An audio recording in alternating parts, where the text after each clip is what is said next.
Hello, July 18th, 2019. I thought I'd give you a quick update on what's been going on. First of all, as you can see, I have my canoe back. Jim did a wonderful job reglassing the hull. She looks so much nicer now than she did.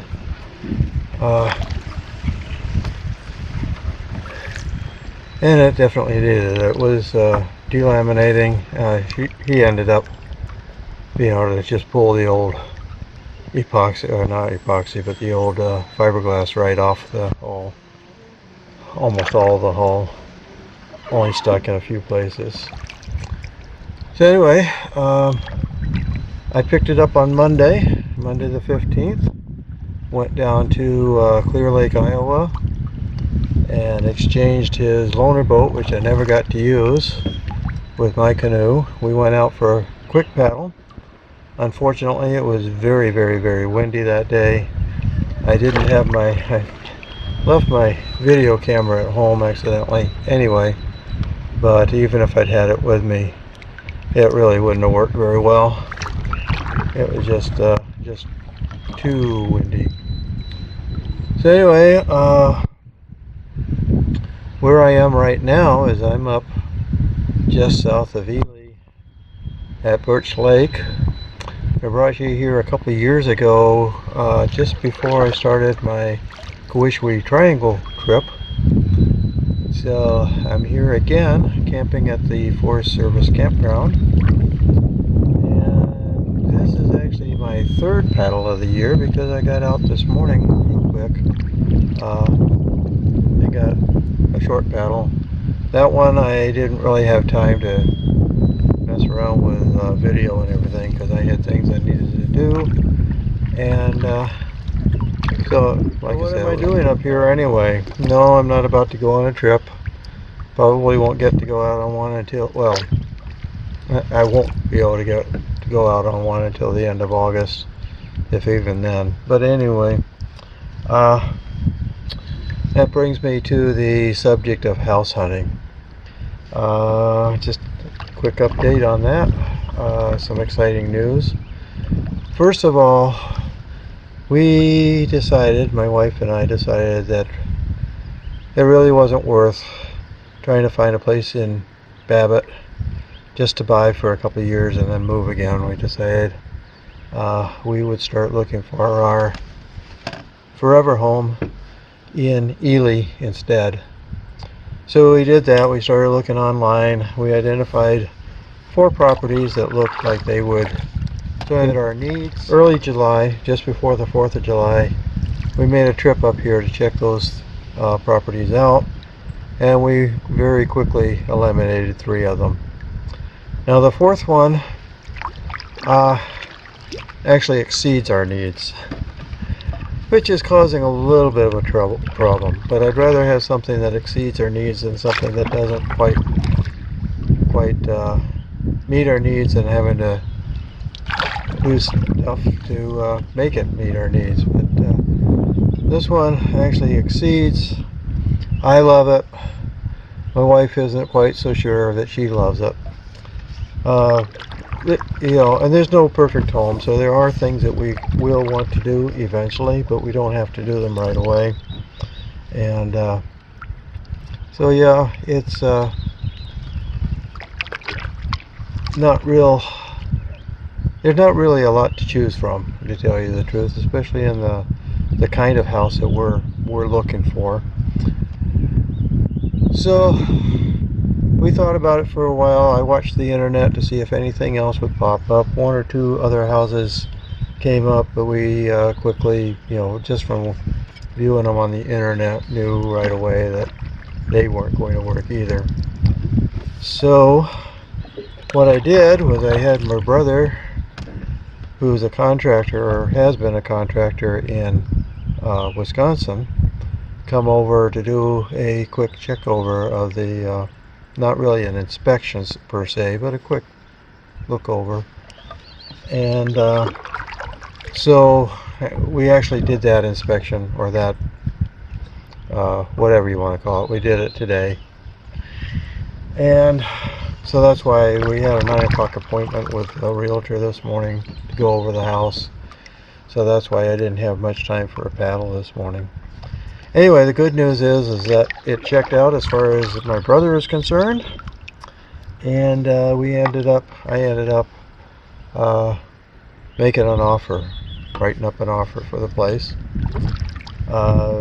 We should hear back. I was told we should hear back tomorrow whether it's accepted or not, and whether more negotiations are needed. So that's kind of exciting. Talking to the realtor, we kind of fixed that if everything goes well, we might be closing on the house on the 24th of September. I then talked to a banker, a local banker.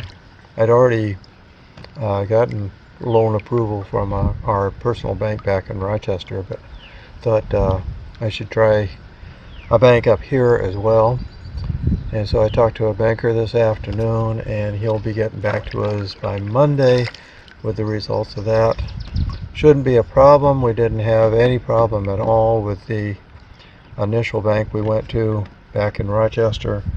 So even if the Ely Bank turns us down, which I think is very, very unlikely, we can still go back and get that loan from my bank back in Rochester. Not the most ideal situation long term, but whatever works. So that's the news on that front. While talking to the banker up here, we found that, or he told us, or told me, I should say, that we can actually close via mail.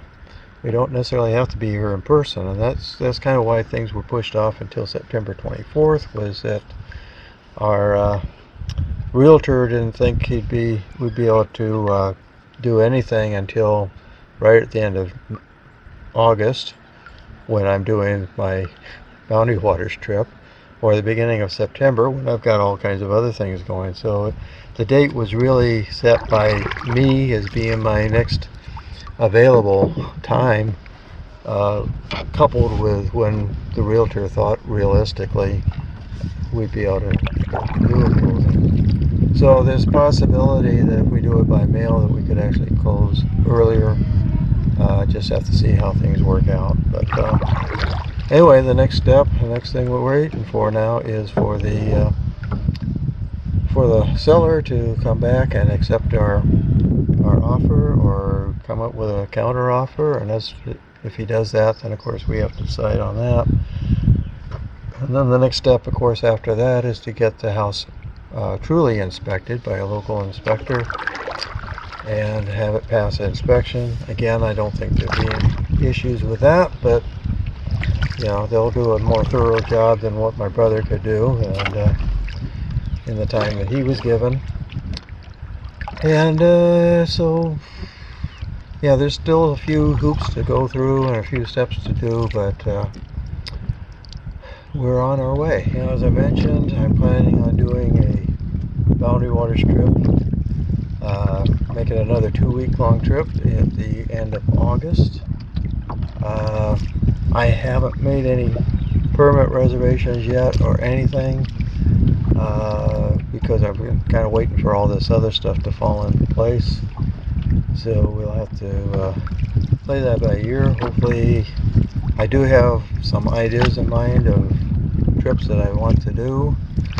So hopefully when the time comes to make that permit, then something good is still available that I can make a good 2-week trip out of it.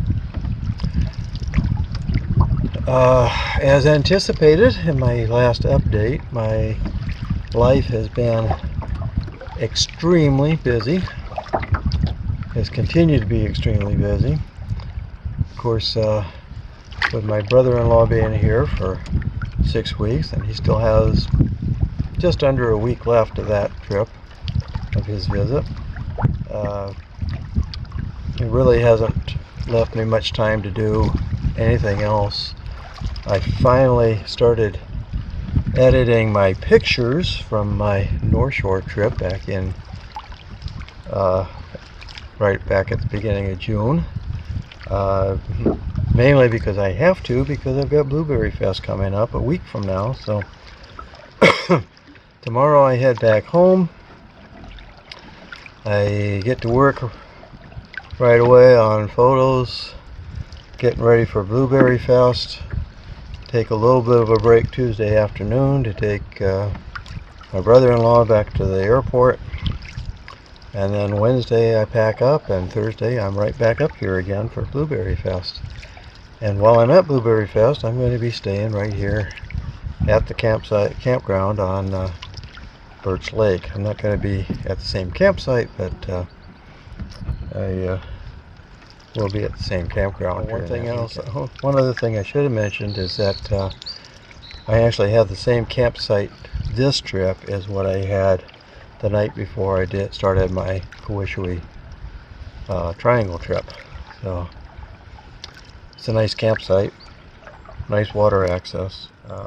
Sam's doing fine. I didn't bring him on this trip simply because I knew, you know, it's more of a getting some business done type of trip rather than a pleasure trip. Obviously, I'm getting some pleasure out of it too, but and so Sam didn't come along, but he's doing just fine. He was with me when I went to pick up the canoe on Monday, and boy did he love being in the canoe again. He really enjoyed that. So it's a shame he's not here with me tonight, but it just wouldn't have worked out. Let's see, what else can I tell you? Oh, this morning after my paddle, I pulled the canoe up on shore, turned it over, and tied it up because I knew I wasn't going to be around for the day, but I didn't really want to load it on the car. So this evening when I got ready to go for my paddle, flipped the canoe over, and there were 1,000 ants all over the thing underneath it. There's still a few in here now, but they're carpenter ants, and they've been obviously drilling holes in my gunnels, in my seats. I mean, there was lots and lots of sawdust on the bottom of the canoe. So I took the canoe out in the water, and I just waited it out and tipped it over, drowned most of the ants, dumped out the water, put some more water in, sloshed it around a little bit. Like I said, there's still a few of them crawling around in here. It's a small fraction of what used to be here. So anyway, I know where I'm not going to put the canoe tonight. Definitely not going to put it back in the same spot I had it during the day.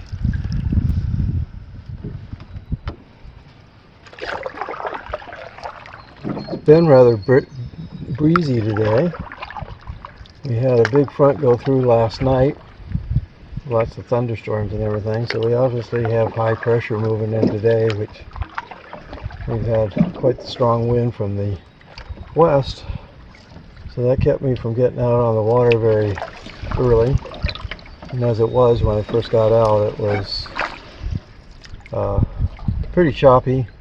We're back in a protected bay right now, that's why it's so nice and calm back here, but it's still pretty choppy out on the main part of the lake.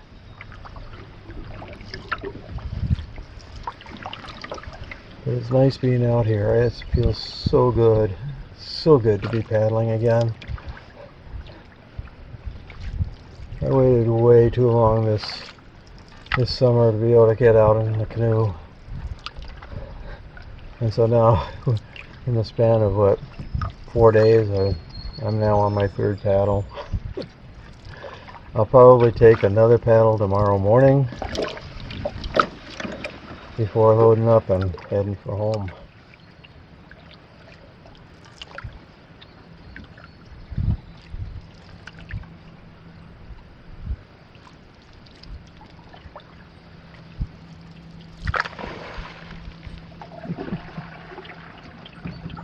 Okay, that splash you heard just now was a beaver.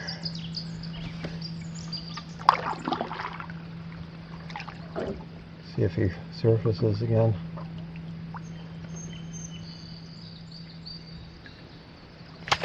Nope, he did, but off to the right again. Out of camera. Fairly close, but not where the camera could see it. Right over in here.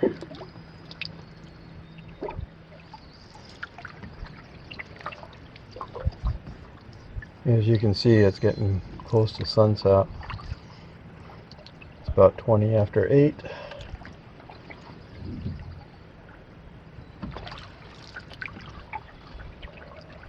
So I gotta start making tracks back to camp pretty soon. I'll be trying to land in the dark. Actually, it'll probably stay late for quite a while yet. But don't want to take any chances.